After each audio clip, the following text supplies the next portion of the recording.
In the lower part of this painting, lying on the floor, there is a detail that most people look straight past. It is not the axe. It is not the blindfold. It is not even the coffin that the artist hid in the shadows of this scene. And yes, there is a coffin. We will get to it. It is something so ordinary, so seemingly insignificant, that your eyes register it and move on without a second thought. And yet, once you understand why it is there and what it meant to the real people who lived through this moment, it becomes, in my opinion, the most terrifying detail ever painted in the history of art.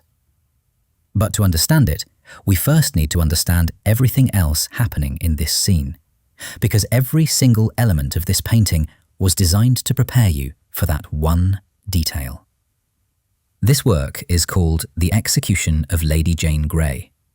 It was painted by the French artist Paul Delaroche in 1833, and today it is held at the National Gallery in London. It is an enormous canvas, almost 2.5 meters high and 3 meters wide, which means the figures you are looking at are essentially life-size. When you stand in front of it, it's like you're standing inside it. At the center, a girl dressed in white satin kneels on a cushion. She is blindfolded. Her hands are stretched out in front of her, searching for something she cannot see. An older man leans over her, gently guiding her wrists. To the left, 2 women are destroyed by grief. One has collapsed to the floor. The other cannot even bring herself to look. And to the right, a man stands waiting with an axe. The girl in white is 17 years old, perhaps still 16. Historians are not certain of her exact date of birth. And 7 months before this moment, she was the Queen of England. To understand how a teenager ended up in this room, we have to go back to the summer of 1553. The King of England, Edward VI, was dying. He was 15 years old and he had no children. By law, the crown should have passed to his half-sister, Mary. But Mary was Catholic, and Edward, a devout Protestant, was determined to keep the throne in Protestant hands. So as he lay dying, he named a different successor. His cousin, a brilliant, fiercely intelligent girl named Jane Grey. Jane never asked for any of this. Only weeks earlier, her family had married her to Guildford Dudley, the son of the most powerful man in the kingdom, a man who saw exactly what was coming and positioned his own son next to the future queen.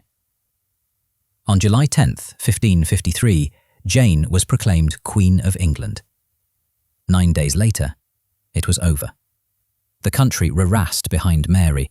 The royal council abandoned Jane and declared Mary the rightful queen. And Jane went from the royal apartments of the Tower of London to its prison quarters without ever leaving the fortress. In November, she was tried for high treason and sentenced to death. On the morning of February 12, 1554, her husband Guildford was beheaded in public on Tower Hill. His body was brought back in a cart, and from her lodgings, Jane saw it pass. Hours later, it was her turn. But her execution would not be public. It would take place inside the walls on Tower Green, the same ground where Anne Boleyn had been executed 18 years earlier. And this is the moment Delaroche chose to paint. But notice which moment exactly. Not the axe falling, not her final speech, which the eyewitness recorded word for word. Delaroche chose something far more unbearable. According to the Chronicle, Jane climbed the scaffold with remarkable composure. She gave away her gloves, her handkerchief, and her prayer book. She forgave her executioner. And then she tied the blindfold over her eyes with her own hands. And that is when it happened. Reaching for the block, she could not find it. And this girl, who had held herself together through everything, through prison, through the death of her husband that same morning, panicked in front of everyone. She cried out, "What shall I do? Where is it?" The Chronicle says only that one of the standers-by stepped forward and guided her hands. That is the exact second we are looking at. In the painting, Delaroche gave that anonymous act of kindness a face. Sir John Bridges, the lieutenant of the Tower, her jailer. And look at how he painted him. There is nothing cruel in his posture. He bends over her almost like a father, his head tilted toward her ear as if whispering to keep her calm. The man responsible for delivering her to the block is the only person in the room offering her tenderness. In fact, Delaroche tells the entire psychology of this scene through hands. Jane's hands searching the empty air. Bridges's hands gently steering her wrists. The hands of one lady-in-waiting gone limp in her lap, where Jane's outer gown and jewels now rest, because they were removed moments earlier. And the hands of the second lady, pressed flat against the stone column, her back turned to the scene, because she cannot watch what we are being forced to watch. Then there is the executioner.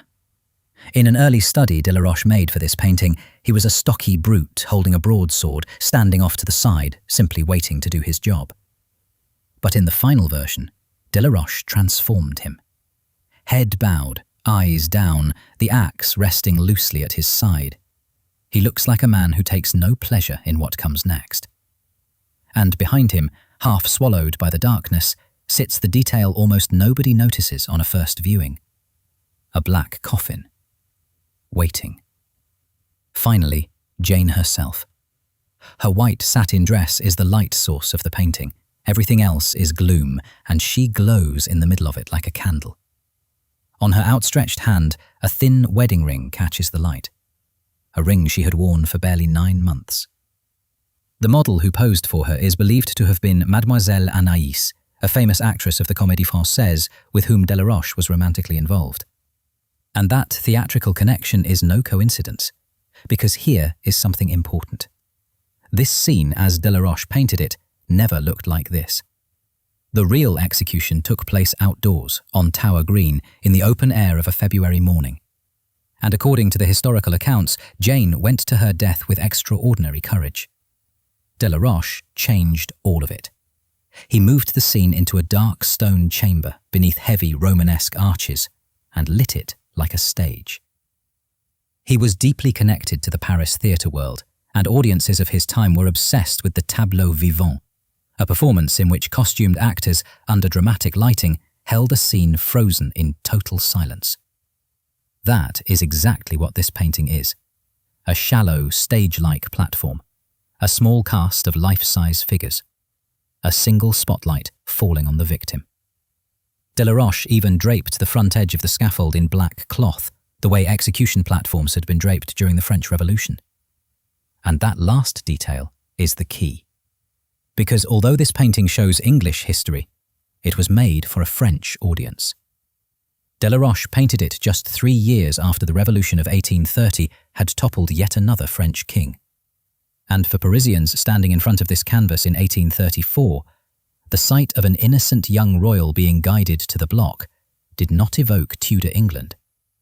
It evoked Marie Antoinette, who had climbed the scaffold in Paris barely 40 years earlier. Delaroche built much of his career on exactly this. He had already painted the young princes in the Tower awaiting their murderers, and he would later paint Marie Antoinette before her judges. English tragedy became a mirror in which France could safely look at its own bloody past. Which brings us, at last, to the floor. Scattered around the base of the execution block, brightly lit, spilling toward the very edge of the platform, toward us, there is straw. Clean, golden, freshly laid straw. Delaroche painted every strand of it with obsessive precision, so realistically that it seems about to tumble out of the frame and onto your shoes. And here is what that straw is for. At executions of this era, straw was laid down around the block for one purpose: to soak up the blood. Think about what that actually means. Before Jane was ever led out, someone came to this spot and calmly prepared it. Someone estimated what the death of a 17-year-old girl was going to require, and scattered straw so the cleanup would be easier. It is not a symbol. It is logistics. The quiet, practical administrative machinery of killing a teenager. And Delaroche did not invent it. Because in the eyewitness chronicle of Jane's execution, the straw is there, in one of the most chilling sentences ever written about this event. The chronicle records that after Jane forgave her executioner, he asked her to step onto the straw. And it was there, standing on it, that she saw the block for the first time. Moments later, she knelt and tied the blindfold over her own eyes. Which means that in the real story, the straw marks the place where Lady Jane Grey saw the world for the last time. Now look at the painting again. There is no blood anywhere on this canvas, no wound, no violence, not a single drop of red, except the executioner's cap and stockings. Delaroche painted the only moment in this room's history when the straw was still clean. He refuses to show you what happens next, because he knows that whatever you imagine in the privacy of your own head will be worse than anything he could paint. That is why this quiet pile of straw might be the most terrifying detail in 19th century art, because of what it is about to become.